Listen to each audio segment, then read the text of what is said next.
मित्रों, एक बार की बात है। देव अर्ष नारद नारायण का जाप करते हुए द्वारिका नगरी में पधार हैं। द्वारका में भगवान श्री कृष्ण अपने आसन पर विराजमान थे। तभी देव अर्ष नारद भगवान श्री कृष्ण के पास जाकर रुक जाते हैं और कहते हैं, हे माधव, प्रणाम। तब भगवान श्री कृष्ण मुस्कुराते हुए कहते हैं, आओ आओ, देवराशि द्वारिका में आपका स्वागत है।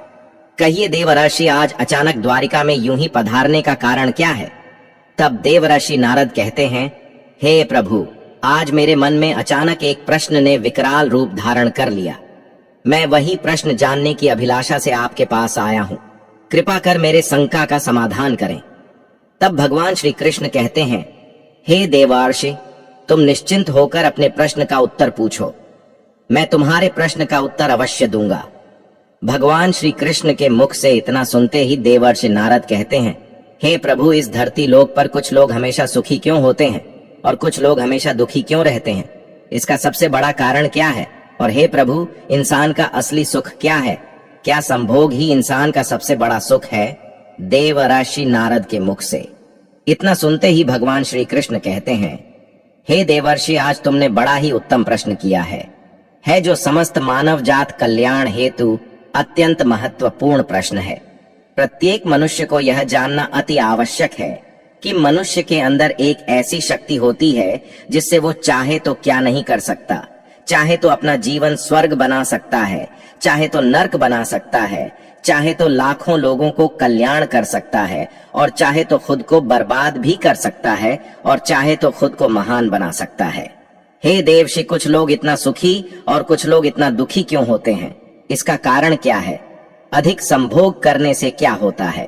यह सभी बातें अब मैं तुम्हें एक कथा के माध्यम से बताने जा रहा हूँ। इसी कथा में छुपा है आपके सभी प्रश्न का उत्तर। हे देव आर्षि, इस कथा को जो भी मनुष्य पूरा ध्यान से सुन लेगा, उसे मनचाहा फल की प्राप्ति होगी। उसे जीवन में कभी भी अधिक दुख का सामना नहीं करना पड़ेगा। तब देवऋषि भगवान श्री कृष्ण से कहते हैं, हे प्रभु, आप इस कथा का आरंभ कीजिए। मैं आपको विश्वास दिलाता हूं कि मैं कथा को बहुत ही ध्यान से अवश्य सुनेंगे। हे द्वारकाधीश, मैं भली भांति जानता हूं कि आधा अधूरा ज्ञान किसी भी काम का नहीं होता। हे प्रभु, इस कथा को सुनने के बाद मैं पूरे देवलोक में प्रचार प्रसार करूंगा। मित्रों, जब तक भगवान श्री कृष्ण इस कथा का आरंभ करते हैं, तब तक एक बार सच्ची श्रद्धा से कमेंट में जय श्री कृष्ण, राधे राधे जरूर लिखें। और चैनल पर नए दर्शक या मेहमान हो तो चैनल को जल्दी से सब्सक्राइब करके और वीडियो को लाइक कर दो, ताकि आने वाले वीडियो का नोटिफिकेशन सबसे पहले को मिल सके और प्राचीन कहानियों से आप हमेशा जुड़े रहे। मित्र, कथा को आरंभ करते हुए भगवान श्री कृष्ण कहते हैं, हे देवर्षि, किसी समय की बात है, एक गांव में एक किसान रहता था। उसे धन संपत्ति की कोई कमी नहीं थी। उसे दुख था सिर्फ इस बात का कि उसे कोई संतान नहीं थे। उसी गांव में एक परम तपस्वी और ब्रह्मचारी साधु महाराज अपना प्रवचन कहने आया करते थे। एक दिन किसान की पत्नी साधु महाराज के पास जा पहुंची और हे महात्मा जी, प्रणाम। तब साधु महाराज कहते हैं, हे पुत्री, तुम्हारा कल्याण हो। साधु महाराज से किसान की पत्नी कहती है, हे महात्मा जी, आप भगवान का कथा करते हैं और भगवान का ध्यान लगाते हैं। क्या आपको भगवान ने कभी कुछ दिया है? मैं भगवान से एक पुत्र मांग रही हूं। अभी तक भगवान ने मुझे नहीं दिया। भगवान किसी को कुछ नहीं देते। बंद करो उनका पूजा पाठ, वो निर्दय है, किसी का कुछ नहीं सुनते। उनके पूजा पाठ करने का क्या मतलब है जब किसी के सुनते नहीं है? हे ढोंगी बाबा, मेरे इस प्रश्न का उत्तर दो। साधु महाराज औरत की बात सुनकर आश्चर्यचकित होते हैं। कहते, इस औरत को पुत्र ना होने का काफी दुख है, इसलिए इसकी बुद्धि काम करना बंद कर दिया है। फिर साधु महाराज उसके दुख का कारण समझते हुए उस औरत को एक कटोरा खीर देते हुए कहते हैं, जाओ तुम अपने पति के साथ खीर को पी लेना, तुम्हें संतान सुख अवश्य मिलेगा। फिर किसान की पत्नी कहती है, मैं कैसे विश्वास करूं कि मुझे इस खीर से पुत्र की प्राप्ति होगा? मैं कई ऐसी मंदिर पर गई हूं, लेकिन उससे कुछ नहीं हुआ। तब साधु महाराज कहते हैं, अगर तुम्हें संतान सुख प्राप्त नहीं हुआ तो मैं तुम्हारे कहने अफ पूजा पाठ छोड़ दूंगा। साधु के मुख से इतना बात सुनकर किसान की पत्नी को विश्वास होने लगा और अपने घर आके खीर खाया। किसान की पत्नी कुछ दिन बाद गर्भवती हुई। उसे एक पुत्र हुआ। किसान और किसान की पत्नी अत्यंत प्रसन्न हुए। किसान पुत्र प्राप्ति की खुशी में भंडारा किया, सैकड़ों लोगों को भोजन कराया, साधु को भी भोजन कराया। हे देवऋषि कहते हैं, संतान ना हो तो दुखी हो जाए तो और दुखी।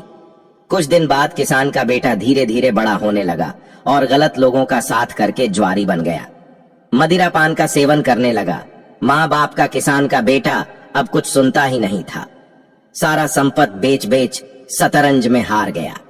एक दिन किसान और किसान की पत्नी सोचने लगे कि यह से पुत्र का ना होना ही बेहतर है। देखो किस तरह सारा संपत्त को कुछ ही दिनों में बर्बाद कर दिया। कितना मेहनत से मैंने कमाया था मित्रों। कथा को आगे बताते हुए भगवान श्री कृष्ण कहते हैं, हे देवऋषि, फिर किसान और किसान की पत्नी उसी साधु के पास जाते हैं। किसान साधु का प्रणाम करते हुए कहता है, हे महात्मा जी, मैं बर्बाद हो गया। मेरा बेटा हम लोगों नहीं सुनता। कृपया करके आप ही कोई उपाय कीजिए जिसे मेरे बेटे में सुधार हो जाए और सही रास्ता पर लौट आए।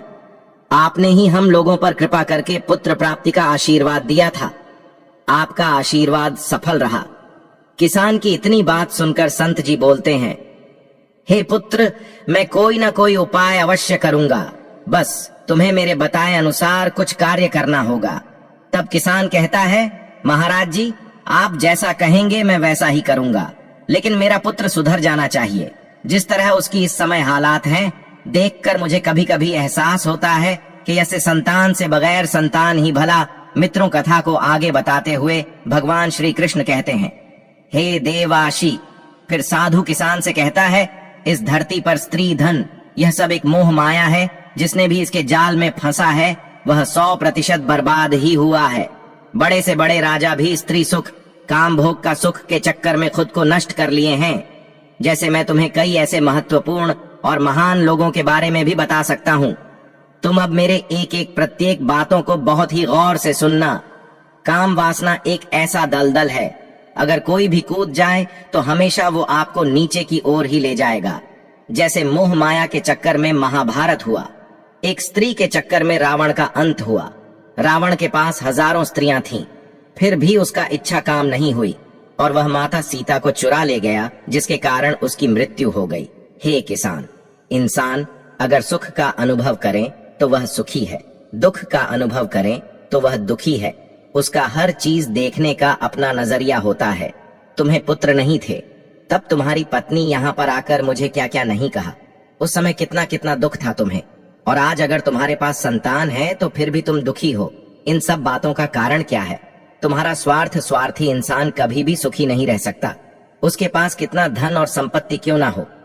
यह बातें तुम नोट कर लेना कि इंसान सबसे ज्यादा सुखी वही है जो लोगों को सुख देना चाहता और लोगों का कल्याण करना चाहता है, जरूरतमंद लोगों का मदद करना चाहता, वही सबसे सुखी होता है।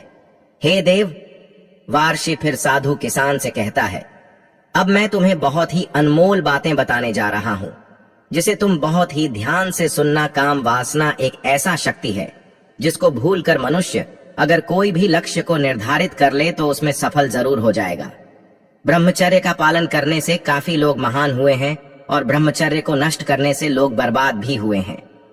इतना बात सुनकर किसान साधु महाराज से कहता है, हे महात्मा जी, अब मुझे इस समय क्या करना चाहिए, यह बताइए। आपका ज्ञान अद्भुत है। महात्मा जी किसान से कहते, अब तुम निस्वार्थ ही बन जाओ, तुम्हारे समस्या का समाधान हो सकता है। तुम अपने लड़के को जो कुछ बचा है सब उसे दे दो और बोल दो, बेटा, जितना भी मेरे पास था मैंने सब कुछ तुम्हें दे दिया हूं।